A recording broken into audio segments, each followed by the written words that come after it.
This is what you're seeing here, a nuclear fusion reactor in action. Energy is being generated here through nuclear fusion. I'm going to explain to you what's going on here. This video is pretty cool. This will be one of the topics we're going to cover in today's video. We're also going to cover, my friends, this article here from Universe Today, right, which talks about, right, alien civilizations can be detected in just the blink of an eye. They're talking here about the difficulty of detecting alien civilizations. They try to explain why, until today, we've never found any indication, any contact with aliens, right? Why do they avoid us, right? So, this will be one of the topics as well. And we're going to talk about this recent image here, right, of 3i Atlas, right? It was published on the Medium blog, right, where Avi Loeb wrote a text about this discovery here. So we're also going to try to understand what's going on in this image. It shows the anti-tail of 3i Atlas, right? That reverse tail it has, right? So here's one more piece of evidence of the existence of this jet in the opposite direction from the sun, right? Usually these jets, this tail, stay behind the comet in relation to the sun. In this case, sits in front. So we're going to try to understand what's going on here in today's video. So these are the topics I want to share with you, right? Sharing knowledge is so good, right? So I always try to do that here with you. And if you like my work here, want to show your support, like want to help the new Michio Kaku, but I don't know how, it's very easy. Leave a like or subscribe to the channel too. It helps a lot, right?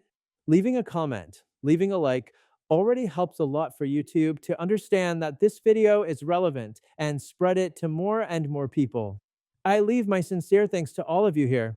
Interesting topic today, isn't it? So let's go try to understand this crazy, wild universe. Let's start with this very interesting article here from Universe Today, right? As I told you here, they're questioning, right? Saying, right? That alien civilizations would be detected by us in a short period of time, which they call just a blink of an eye. Why are they saying this, right? So the text here says, astronomers suggest that the reason we have not yet detected alien civilizations may be linked to artificial intelligence. The study starts from an idea of Carl Sagan back in the 70s called the communication horizon. Here is Carl Sagan, all happy here with a shadow. This communication horizon is the point at which a civilization becomes so technologically advanced that its means of communication are no longer detectable by us. So, Carl Sagan back in the 70s already had this idea about how an alien civilization could be communicating if it were very advanced. Look, at the time, Sagan estimated that this transition would take about 1,000 years, but the accelerated advance of computing and artificial intelligence could reduce these windows to just a few decades. And people, this is true. Look, you take those AI videos from 2 years ago, right? Like that classic video of Will Smith eating spaghetti, which is a super bizarre thing, and take today's videos. Today, I even posted on my Instagram stories that, like, I can no longer distinguish some videos, right? Whether it's AI or not. Now there's this surge of videos of animals doing things, right? Dog saving a baby, cat saving a baby, cat being carried away by a hurricane, you know? And seriously, they are very realistic videos. So, there has been a very accelerated technological leap. So, at the time Carl Sagan proposed this idea, technology wasn't evolving that fast. Nowadays, the growth is exponential, right? Technological evolution is exponential. Well, as a civilization evolves, it adopts more complex forms of communication, perhaps with neutrinos or methods beyond light, and it becomes invisible to our current technology. So, it could be that the technology of these alien civilizations has evolved so much that our equipment here is too archaic to try to detect it, right? Thus, humanity would only have a cosmic blink of an eye. Is that what they say here? In the title, humanity would only have a cosmic blink of an eye to capture signs of an alien civilization before it advances beyond our detection capacity. This may explain the great silence, right? The apparent absence of detectable intelligent life in the universe. So, what they are trying to say in this article is that the period of time in which an alien civilization has a technology compatible with ours is very short, because for us it is being short. In a few decades, we will already abandon current means of communication for other things. AI will do practically everything. So the growth after you create a type of technology, it ends up paving the way for other technologies. And as I said, the growth is exponential, so it's very fast.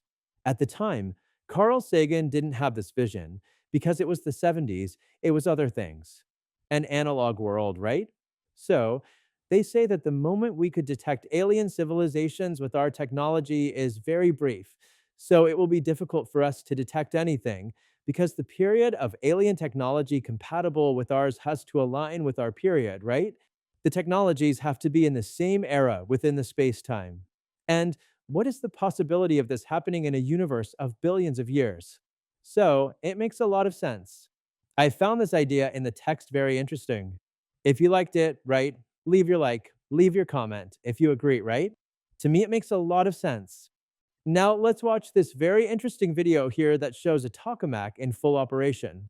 Look, a video that shows a plasma pulse from the ST-40 tokamak filmed at high speed. Almost didn't get my voice out, which is 16,000 frames per second. Wow, each pulse lasts about zero point 0.2 seconds and displays the visible light from the plasma edge in pink tones. So here we have an accelerated image, right? And the plasma would be these pink tones here in the image. Look at that, man. Energy through nuclear fusion. The core is too hot to be seen during the experiment. Lithium is injected into the plasma and it glows red when excited and turns green when ionized, revealing the magnetic field lines. For those who don't know what a tokamak is a system to try to generate energy through nuclear fusion, and it generates a very strong magnetic field. Some people say, but how does a thing like this, a nuclear fusion reactor, not destroy the building where it is installed, right? Because, man, it's things that are sometimes hotter than the surface of the sun. How does this not destroy the building where it is installed? So, that's where the magnetic fields come in. The tokamak creates magnetic fields that contain this energy so that it doesn't destroy everything, right? So, that's why the building is not destroyed. They create a powerful magnetic field there and contain this plasma. Then they say here, right, the people who made this video, right, they say that the use of lithium is part of the $52 million upgrade at the ST40 in partnership with the US and UK Department of Energy, based on studies that show that the element improves plasma performance. Look at that.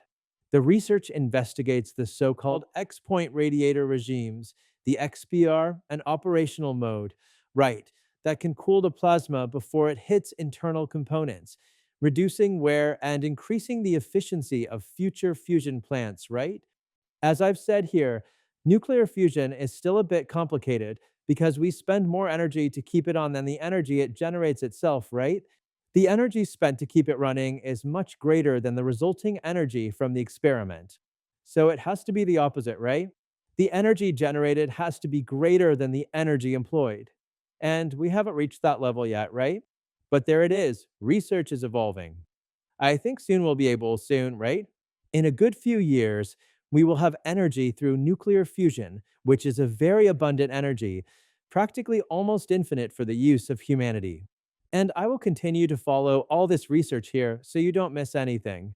You know what to do. Follow the channel. Now let's talk, people, about 3i Atlas, right? The object of greatest interest to most people interested in astronomy recently.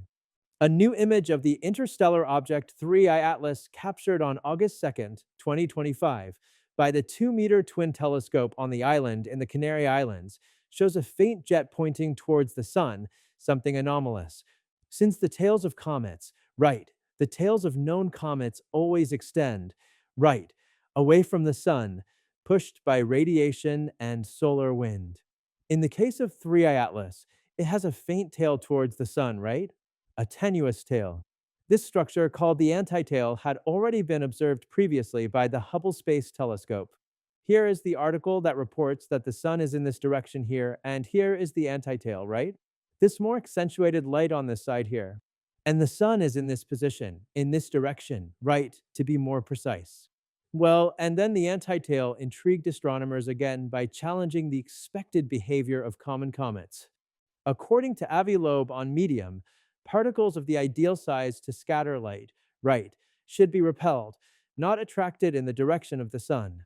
Avi Loeb and physicist Eric Kito, right, worked on a study to explain the anti-tail, but the author criticizes, right, the fact that many specialists treat 3I Atlas as a simple comet, ignoring its anomalies.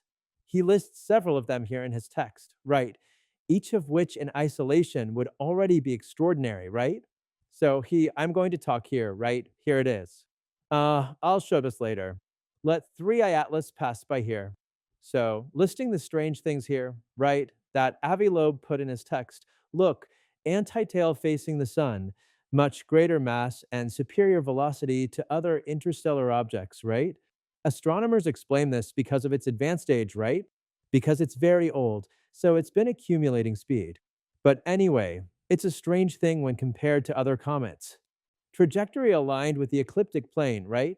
That is also a very rare thing. Close passage to Mars, Venus, and Jupiter. That thing he always talked about, right? That apparently 3I Atlas is making a movement that seems to want to probe these three planets. Uncommon composition with nickel rich gas, but no iron.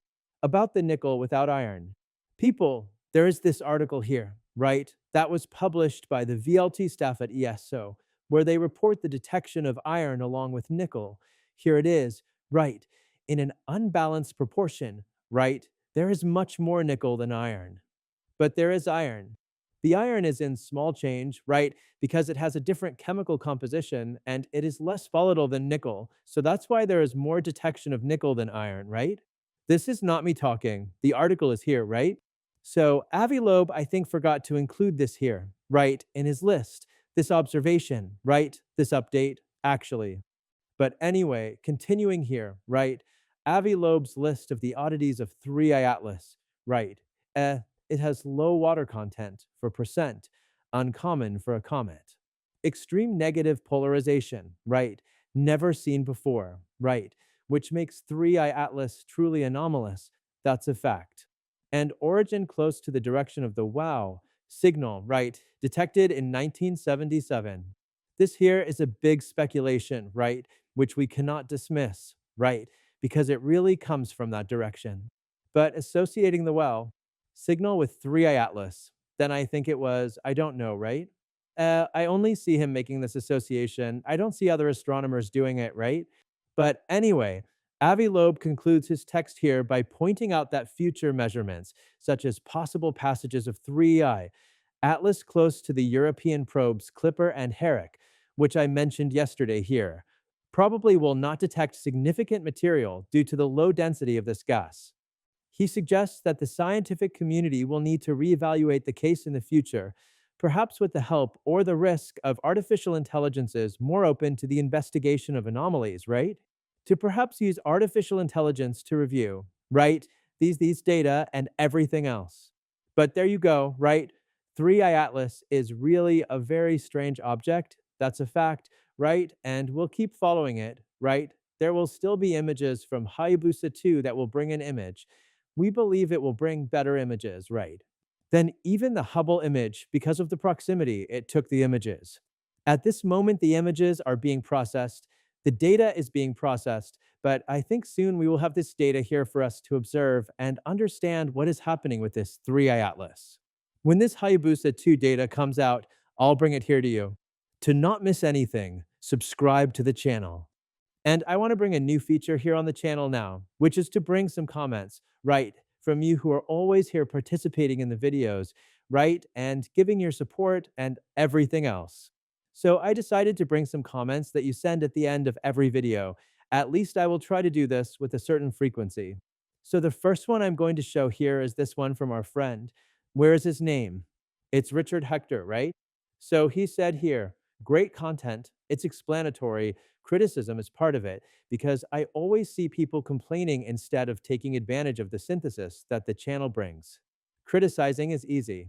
Go study, simplify, explain, and still produce all the content. It's not easy. Congratulations on the easy to understand information, even for laypeople on the subject. So, here is Richard Hector's comment. Thank you very much, man, right?